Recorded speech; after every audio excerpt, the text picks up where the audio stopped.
Facts are in your ears, boy.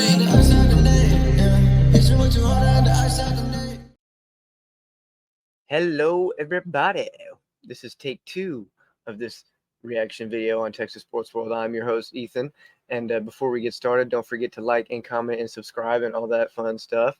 I'm just sitting here doing a little quick video on the 2024 pressure rankings for the SEC that On3 just put out today, because some of it doesn't make any sense to me. So I guess I'm gonna start with 1 and go down to 16. Okay, so honestly, my opinion, Billy Napier should be number 1. I mean, I know I said, but like Billy Napier should definitely be number 1. I feel like Florida has a really, really tough schedule this year, and they are not in the greatest position. I feel like they're probably going to end up starting DJ Lagway at some point. So having a freshman quarterback going through that tough of a schedule, it's going to be a rough year for Florida, I think. And then you got Sam Pittman at 1. I would flip those two. I do think Sam Pittman is under a little bit of pressure. Arkansas, it's been a rough. I mean, they beat Texas one time, and then all of a sudden they thought they were going to be good, and then it was just the same old, same old. So that doesn't really surprise me, them being kind of 1 and 2. Now, Kalen DeBoer, so my friend called me and we were talking about this just before the show started, and he's an Alabama fan, and he was telling me that there should be a lot of pressure for Kalen. And honestly, I kind of understand that, because you're following up Nick Saban, and following up the greatest coach of all time, can put a lot of pressure on you. But at the same time, I think that's kind of obvious it's impossible. I mean, he would have to literally go and win a national championship this year to ease those. I mean, and I'm not saying that's not possible, but that's really the only way that there would be less pressure, So, I mean, I guess him being at 3, I thought that honestly, he probably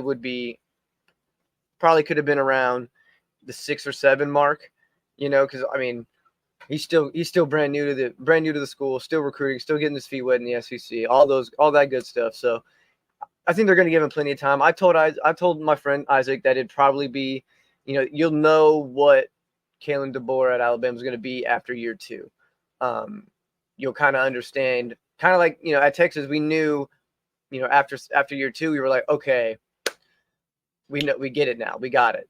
Then we go on and do what we did, so you'll know by the end of year 2 where the trajectory is going for Kalen DeBoer.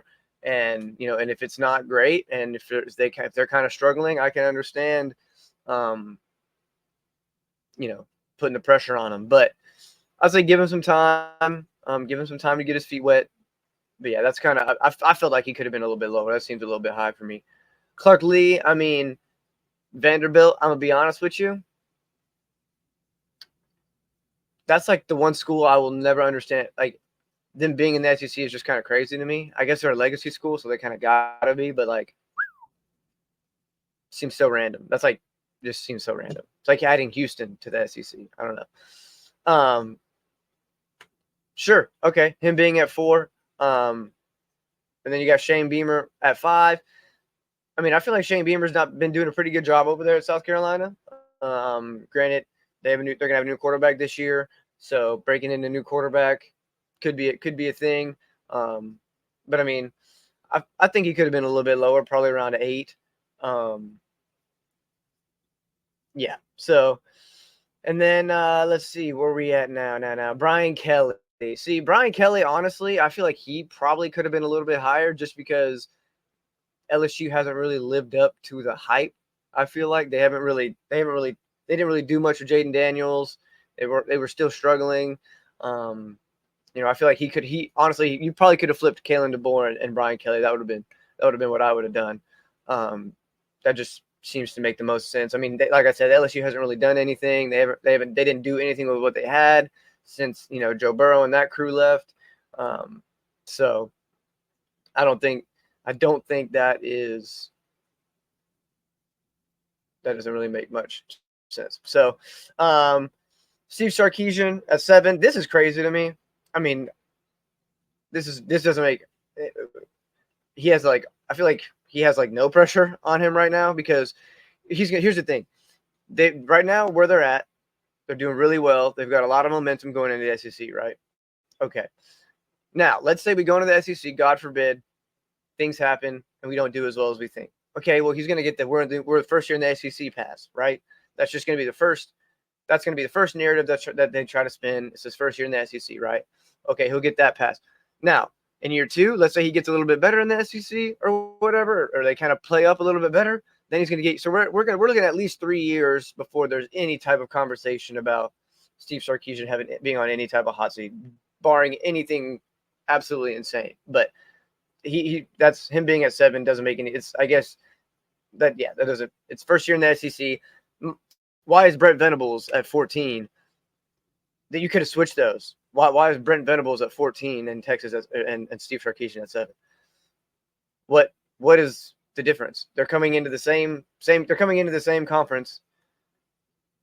One finished had a better year than the other last year. That doesn't make any sense. Lane Kiffin. I mean, I guess you could say that Ole Miss hasn't played fantastic, but I feel like they've played where you would expect Ole Miss to be at. You know, they're not. I feel like they've played all right. They haven't done anything crazy, but they haven't. So yeah, I feel like they played right where Ole Miss should be at. This 7, 8, 9 right here is crazy to me. Then you have Kirby Smart at 9. Okay, I get it. They lose to Alabama and lose out going to. They probably would have won a national championship if they would have just won that game. I get it. But talk to anybody. You could talk to anybody that talks about this stuff and anybody that has an opinion. And Kirby Smart is. So, I mean, he's still one of the best coaches in the country. Like, I don't understand why Eli Drinkowitz, like, and then you have like the schools, like it feels like this is reversed in a lot of ways. Like the Hugh Freeze, Mark Stoops, Josh Heupel, Brent Venables. I mean, really, I would say even Mike Elko a little bit could have a little bit more pressure on them than Steve Sarkisian, Lane Kiffin, or Kirby Smart, or hell, even Eli Drinkowitz. I feel like Eli Drinkowitz has Mizzou on a roll right now. I don't understand why. It feels like some of this is just reversed. I mean, I guess I understand Jeff Levy, Mike Elko being that low because they're brand new hires. So like they kind of get a free pass. But Brent Venables, Josh Heupel, Mark Stoops, like those guys should almost be reversed with 7, 8, 9. With Steve Sarkisian, Lane Kiffin, and Kirby Smart.